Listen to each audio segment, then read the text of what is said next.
Guys, अगर आप राजस्थान की राजधानी जयपुर गए हैं तो आप लोगों ने हवा महल तो जरूर देखा होगा, लेकिन हवा महल के बारे में एक फैक्ट शायद आप नहीं जानते। पूरी ही दुनिया में हवा महल इकलौती ऐसी बहुमंजिला इमारत है जिसकी नींव है ही नहीं, यानी कि इतनी बड़ी बिल्डिंग बिना नींव के खड़ी है।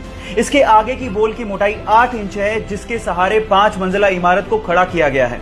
पूरी ही दुनिया में ऐसा आर्किटेक्चर का बेहतरीन नमूना शायद ही आपको देखने को मिले, जहां पर इतनी बड़ी बिल्डिंग फ्लैट सरफेस पर सालों से खड़ी है।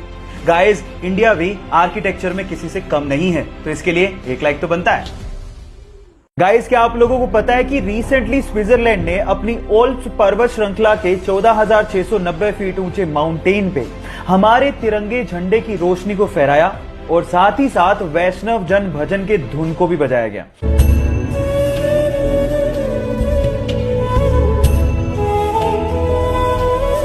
ऐसा इसीलिए किया गया क्योंकि पूरी दुनिया में कोरोना के खिलाफ लड़ाई में भारत की तैयारियों और उनके तरीकों की प्रशंसा हो रही है, और साथ ही साथ ऐसा करके स्विट्जरलैंड ने कोरोना के खिलाफ लड़ाई में भारत के साथ एकजुटता भी दिखाई है। ये बहुत गर्व की बात है हमारे लिए। दिल्ली के सरकारी स्कूल से रिटायर एक टीचर कीमत राय गुप्ता ने रिटायरमेंट के बाद अपने आप को बिजी रखने के लिए दिल्ली के भागीरथ पैलेस मार्केट में इलेक्ट्रिकल अप्लायंसेस की एक दुकान खोली। तब उनके पास एक सेल्समैन आया और उस सेल्समैन ने बातों ही बातों में एक जानकारी दी और कहा कि हेवेल्स नाम से एक छोटी सी फैक्ट्री है जिसे उसका मालिक बेचना चाहता है। तब कीमत राय गुप्ता ने 7 लाख रुपए देके हेवेल्स नाम की एक छोटी सी फैक्ट्री को खरीदा और रिटायरमेंट के बाद भी अपनी मेहनत के दम पे उस फैक्ट्री को मुनाफे में लाके खड़ा कर दिया। और गाइस, आज वो इंडिया की दूसरी सबसे बड़ी इलेक्ट्रिकल अप्लायंसेस बनाने वाली कंपनी है, जिसका टोटल टर्नओवर 1000 करोड़ से भी ज्यादा है।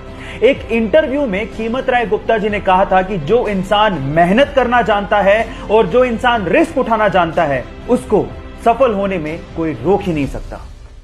इरिन नाम की एक महिला बहुत समय से बंजी जंपिंग करना चाहती थी। एडवेंचर किसे नहीं पसंद, और इसके लिए वो जाम्बिया गई और उन्होंने दिन चुना 31 दिसंबर 2011 का।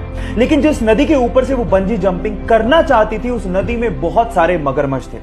जैसे ही उन्होंने छलांग लगाई, उसके बाद वो हुआ जिसका उन्होंने सपने में भी अंदाजा नहीं लगाया था। वो जैसे ही कूदी, रस्सी टूट गई और वो सीधे उस नदी में जाके गिरी जहां पर बहुत सारे मगरमच्छ थे। नदी का बहाव बहुत तेज था, लेकिन उस बंदी ने हार नहीं मानी और जैसे तैसे करके पत्थरों से टकरा टकरा के वो किनारे तक पहुंची और अपनी जान बचाई।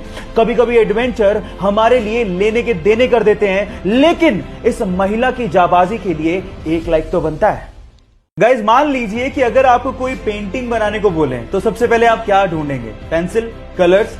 लेकिन इटली की एक आर्टिस्ट गिउलिया बनाडेली पूरी दुनिया की पहली आर्टिस्ट है जो कि कलर्स का इस्तेमाल करती ही नहीं है। वो पेपर पे कॉफी को गिरा के अपनी आर्ट बनाती हैं, और ऐसी क्रिएटिविटी शायद ही आपने कहीं देखी होगी। और वो दुनिया की पहली ऐसी आर्टिस्ट हैं जिन्होंने कॉफी आर्ट को इंट्रोड्यूस किया है। गाइस, क्या आप लोगों ने ऐसी स्मार्ट वॉच के बारे में सुना है जो आपकी फिंगर को ईयरफोन में कन्वर्ट कर देती हो और उसके बाद आप इसको ऐसे लगा के अपने खोल्स या म्यूजिक सुन सकते हैं?